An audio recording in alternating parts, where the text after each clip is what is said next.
বুড়ি একজনা ব্রাশ করছে, আমি চা খাচ্ছে, আমিও চা খাচ্ছি। এই হলো বাপের বাড়ি। তুই এইদিকে আয়, চা মুড়ি খাবি না? আমি উঠব।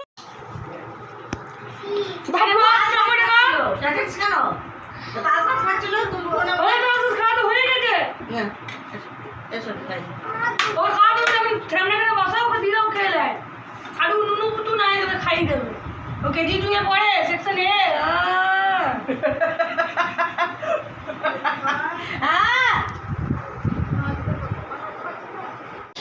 গুড মর্নিং, কেমন আছেন আপনারা? আশা করি আপনারা ভালো আছেন, আমিও ভালো আছি। এই যে সকালবেলায় দেখুন এত সুন্দর, মানে শনিবার তো বৃষ্টি ঝড় হয়েছে, আমাদের এদিকে যদিও হয়নি, তো রবিবার দিন ওই জন্য বৃষ্টি হয়েছে। আর বৃষ্টিতে দেখুন পাতা গাছ, বৃষ্টি ঝড়, গাছের পাতাগুলো কিভাবে নড়ছে, আর তার সঙ্গে এত বৃষ্টি হচ্ছে। মানে সকাল থেকে ওয়েদারটা এতটাই ভালো যে কেউ কিছু কাজ করতেও মন চাইছিল না। তো সবাই তার জন্যই দেখুন এত সুন্দর ভালো লাগছে। এতটাই গরম পড়েছিল যে বৃষ্টিটা এত ভালো লাগছিল, মানে মনে হচ্ছিল যেন বৃষ্টি। জানি সব মানে যাদের ঝড় হয়েছে তাদের খুব কষ্ট, কিন্তু আমাদের দিকে ওয়েদারটা এতটাই ভালো লাগছিল। আর এদিকে দেখলেন তো আমাদের যে কাজ করে যে সে কাকিমা শাক বাজছে, আর আমরা সব বসে বসে গল্প করছি। আর আমার ছেলে বোনদেরকে নিয়ে খেলা করছে। আমার বোনের মেয়েটা আমার বোনের মেয়েটা আমার ছেলের পিঠে চাপিয়েছে, সেই দেখে আমার মেয়েও চাপবে, ঘোরা খেলবে। এই নিয়ে ভাই বোন নিয়ে সারাক্ষণ মারামারি ঝটাপটি লেগেই থাকে। আর এই যে বৃষ্টি পড়ছে দেখে আমার বাবা বলল যে আর কি হাসি। আমার মা বলল যে বাবাকে খেতে দিয়ে দে, তো বাবা বলল যে, আমি বললাম কী দিয়ে দেবো? বললো যে জল চিনি মুড়ি। তো আমার বাবা সেই শুনে বললো খাবো না। কিছুক্ষণ পরে বলছে বৃষ্টি পড়ছে, জল চিনি মুড়ি কি খায়? দুটো পেঁয়াজি ভেজে দিত আমার মতন। তো যাই বলা তাই বলা, বাবার কথা শুনে তো পেঁয়াজি দুটো ভাজতেই বসে গেলাম বাবার মতন। আর এদিকে বৃষ্টি পড়ছে দেখে আমার বোন ডিম টোস্ট ভাজতে বসে গেছে ছেলে মেয়েদের জন্য। তো সেখান থেকে একটু ভাগ আমরাও নেবো, কিন্তু আমার বোন জানেন তো ডিম টোস্টটা খুব ভালো করে। আর বাচ্চারা তো মানে মেজমানিকে পেয়ে শুধুই বলছে আমরা ডিম টোস্ট খাবো, রবিবার দিন এত বৃষ্টি পড়ছে, এত সুন্দর ওয়েদার। তো বাচ্চাদের জন্য ওই জন্য ডিম টোস্ট, বাবার জন্য পেঁয়াজি, দুই বোন মিলে করতে লেগেছি রান্নাঘরে। আর এইদিকে দেখতে পাচ্ছেন বোনের মেয়েটা জল ভরছে।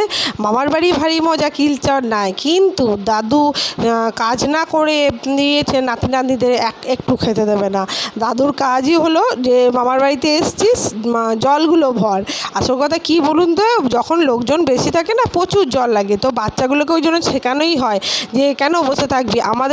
মানে আমরা বাচ্চাগুলোকে সেভাবে শেখাইনি যে মামার বাড়ি মানে বসে থাকবি, দাদুতেই কাজ করবে।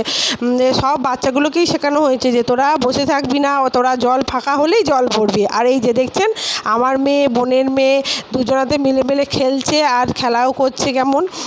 আর এদিকে জুস খাবো, মানে ওদের সঙ্গে গল্প করছি। আর এই দুই বোনে তখনই মারামারি, তখনই আবার ভাব। তো এই দিয়ে খেলা করছে ওরা। আর এইদিকে বাবা আমাদের 3 বোনের জন্যে চপ পেঁয়াজি নিয়ে এসছে। কি বলুন তো, এই আমার বাপের বাড়িতে একটা দোকান আছে, এত ভালো চপ বানায়। আর সেই চপটা তো ধরুন আমরা 3 বোনে খেতে পাই না, আমি যদিও একটু খেতে পাই, কিন্তু আমার 2 বোনের ওখানে চপ নাকি ভালো পাওয়া যায় না, তো ওরা খেতে পায় না। আর এই চপ পেঁয়াজি এগুলো বাপের বাড়ি গেলে না বাবাকে শুধু বলি আমরা না কিছু খাবো না বাবা, জল খাবারে শুধু পেঁয়াজি চপ খাবো, ওই দিয়ে মুড়ি খাবো। তো তাই বাবা পেঁয়াজি চপ নিয়ে এসছে। পেঁয়াজি চপ যা লাগে না খেতে, আমাদের ওই চপে কোনোদিন এত জায়গায় টেস্ট করেছি, ওই জায়গায় ভুলবো না। তারপরেই দেখুন মা সবজি কাটতে বসে গেছে, আর আমরাও 3 বোনে মায়ের সঙ্গে গল্প করার জন্য বসে গেছি। মা আলু কাটছে, আমি পেঁয়াজ কাটবো, বোন রসুন কাটবে। এমনি করেই আমাদের সারা দিনটা কেটে যায় জানেন তো। মানে মা বাপের বাড়ি গিয়ে শুয়ে বসে যেমন দিন কাটায়, তেমনি আমরা এভাবেই গল্প করেও দিন কাটাই। হচ্ছে খাসির মাংস, দেখাচ্ছি না, দেখাচ্ছি খাসির মাংস, লাল লাল কষা ঝোল। জানবো তোমার রান্না একটু তলায় লাগা মানুষ না বললাম, একটু গন্ধ উঠছে কেমন বলুন তো, লাল লাল কষা ঝোল। ওরে এদিকে আমার মা রান্না করছে, এদিকে এক ছুরি খেলছে, এক করছে খেলছে।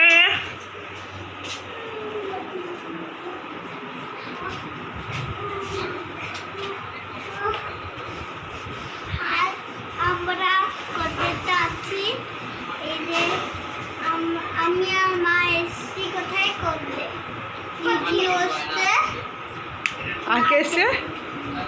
আর কে এসছে কোনটা? তুমি মিমি আসছে আর আর্টিস্ট দিতে দেয় আর জুজু ভিডিও আসছে প্রেজেন্ট প্লিজ। কি আমরা কোদেতে মজা হ্যাঁ প্রেজেন্ট প্লিজ তো দেখ একবার। আমার দাদা আছে আমরা মজা করছি এই খেলা নিয়ে আমি আমাকে মারছে অনেক জোরে আর আজকে অনেক জোরে খেলা দরকার নেই, গুগল থেকে করে নেবে। গায়ে সব কিছু মারছে না কোথায় গেল আমরা কোর্টেতে এসছি, আমি মা আত্রি পাপা জিৎ দাদা আর মিমি আর জুজু বাদ। আর জুজু নিয়ে আজকে এসছে মা সেই মুখস্থ করে না প্রেজেন্ট প্লিজ।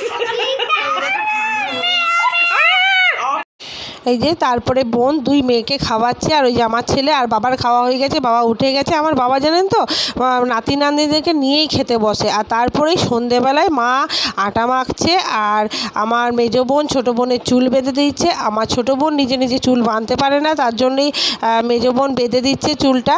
আর তারপরে মায়ের আটা মাখার পরে মা আর একটু আটা না কম পড়ে গেছিলো, মা হিসাব করে গুনে দেখলো যে আটা কম পড়ে গেছে, তো রুটিতে কম হবে। আর যেহেতু ধরুন মাংস হলে সবাই একটু রুটিটা বেশিই খায়, আর মা আবার তরকাও বানিয়েছিল, তো তার জন্য একটু আটা আমি মেখে দিলাম। আর মাকে হেল্প করে দেওয়ার জন্য আমি ময়দা মেখে দিচ্ছি আর বেলে দিচ্ছি, আর মা রুটিগুলো করে নিচ্ছে। আমার কিন্তু সন্ধ্যে থেকে সারাদিনে একটি কাজ, একটি হলো এই রুটি করে দেওয়া, আর রুটির সময় মাকে শুধু হেল্প করে দেওয়া। আর মা বিশ্বাস করুন আমার মা এত সুন্দর রান্না করে না, মানে নিজের বাড়িতে তো রান্না করে খায়, মায়ের হাতে রান্না খেতে এত ভালো লাগে। আর সারাদিন তিন বোনের হই হুল্লোড় গল্প গুজব, তো ওই জন্য আর রান্নাঘরে যেতেও ইচ্ছা করে না। আর এই যে মা করছে দেখছেন, ডিমের ভুজিয়াটা তরকার মধ্যে দিয়ে দেবে, গরম গরম রুটি আর ভুজিয়া ডিম দিয়ে তরকা। এই মায়ের হাতের মানে কতদিন যে খাইনি, যেন মনে হয় কি সুন্দর মা করেছে, এত টেস্টি হয়েছিল। এই যে মায়ের হাতে পরোটা, রুটি, তরকা, পেঁয়াজ লঙ্কা, ডিম ভাজা। ওদিক থেকে কর, আমার খালি খেতে খিদে খাচ্ছি। চলুন অনেক বক বক করলাম, এবার আমরা খেয়ে নিই। আর ভিডিওটা বড় করব না, এখানেই এন্ড করছি। ভিডিওটা যদি ভালো লাগে তাহলে লাইক, শেয়ার, কমেন্ট আর ছোট্ট করে একটা সাবস্ক্রাইব করে দেন।